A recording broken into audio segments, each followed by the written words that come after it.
Hi, my name is Neil. I'm going to be the student practical nurse at George Brown to help you today. Hello, I'm Keon. I'm going to be the parent of the First Nation patient today. Hi, my name is Hero. I'll be the 16-year-old First Nation patient. Hey Dan, I'm really worried about my type 1 diabetes. What are we doing in this hospital? Don't worry about it. The nurse is here. Everything will be fine. Okay, he's gonna instruct us, and yeah. Okay. Hi, how you guys doing?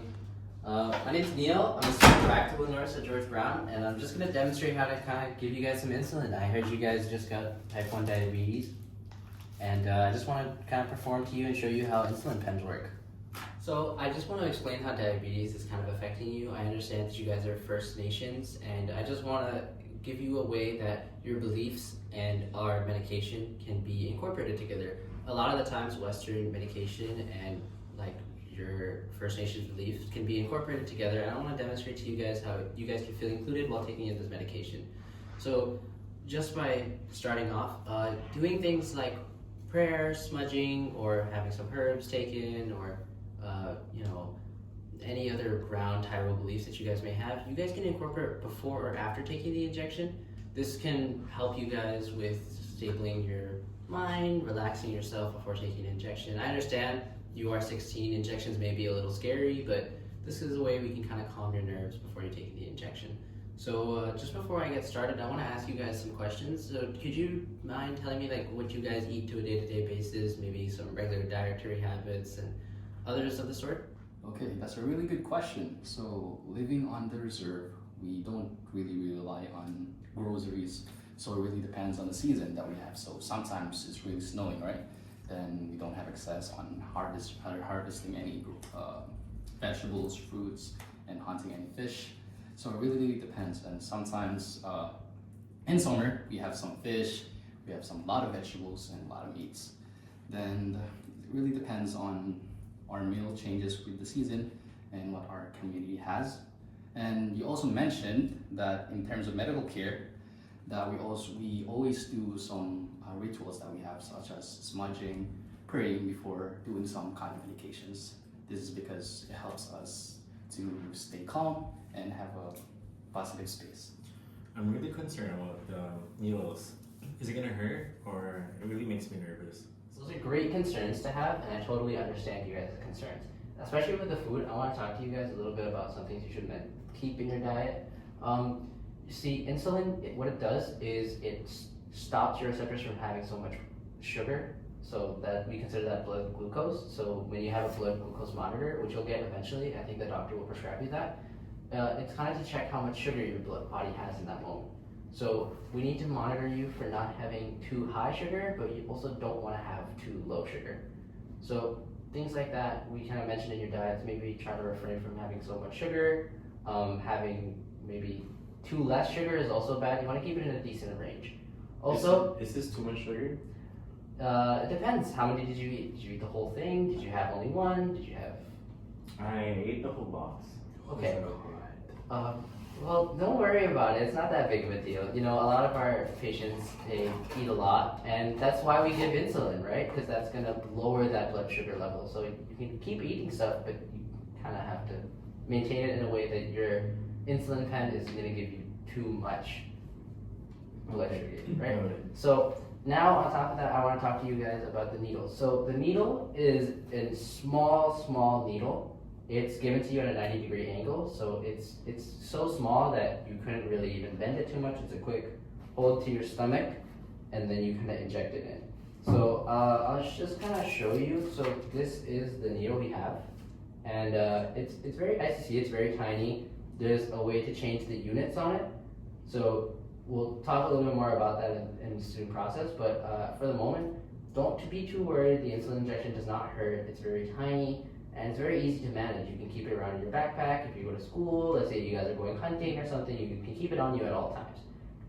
So now I'm just going to give you a small procedure on how to go about it.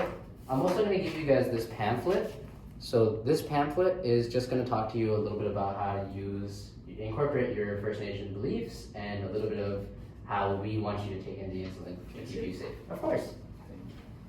So you can just read that over quickly, and I'll kind of give you a small description of how we're going to inject the needle without pushing it in yourself. So I have this dummy right here. Okay, so now we've gathered all our equipment. We have our alcohol swabs, we have the pen, and then we have the needle.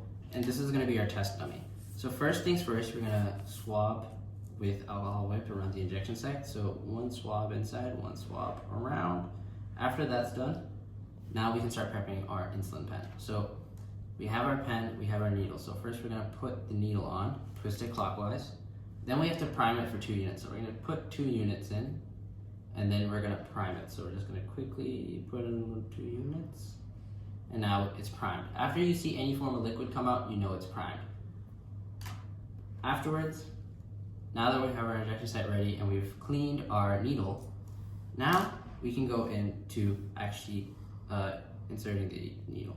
So first things first, we want to just pinch the skin. This is to really grab all that fat so we have it clumped up in one area.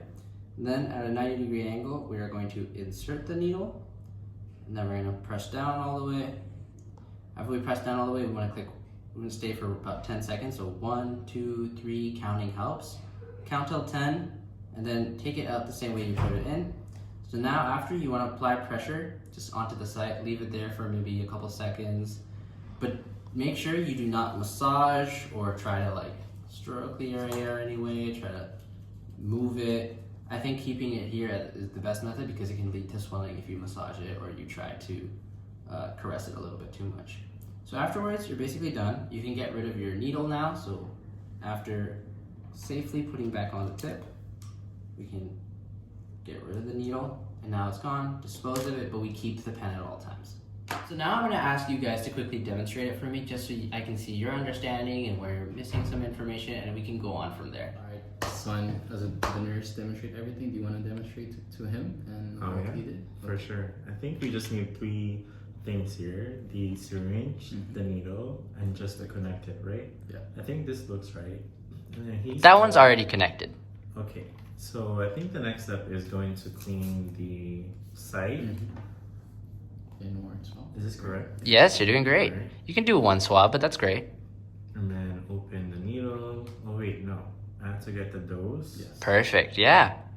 And then prime it by how many units again? 2 units. 2 units. And then fluid out. Open the needle. Pinch the skin, 90 degrees. Go in. Same. Count to 10 seconds. Then same way out.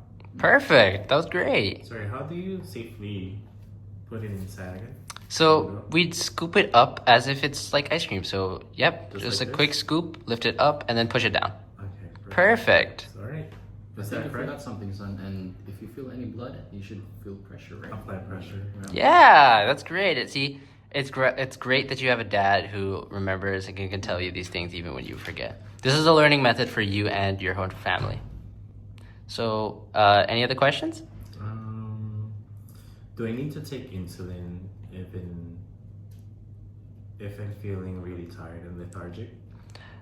If you're feeling tired and lethargic, that's usually a sign of low blood sugar, so you wouldn't take insulin at that point, but maybe you'd have another Timbit or have some candy, something to boost it up when it's really low. Alright. And another question, so we always go to work, my son always goes to school, and we use this blood glucose meter, and we don't get at home all the time. Is there any like sign or symptoms that we can use? Yeah, so Indicate for low blood sugar, we usually see shaking, sweating, or some fogginess in the head. That's when you start realizing you might be low and that you should probably have some candy or maybe have a quick snack. When you have high blood sugar, this is when you'd want to take insulin. You'd notice like you're extremely thirsty, you're frequently urinating, like constantly going to the bathroom, maybe every 15, 20 minutes, even shorter periods sometimes, or you're just really tired. You will notice at the injection site, you might see some redness, some swelling, or pain. This is usually a sign that your blood glucose level is really high, so it had to be lowered. Alright. I think I understand everything. So, Perfect.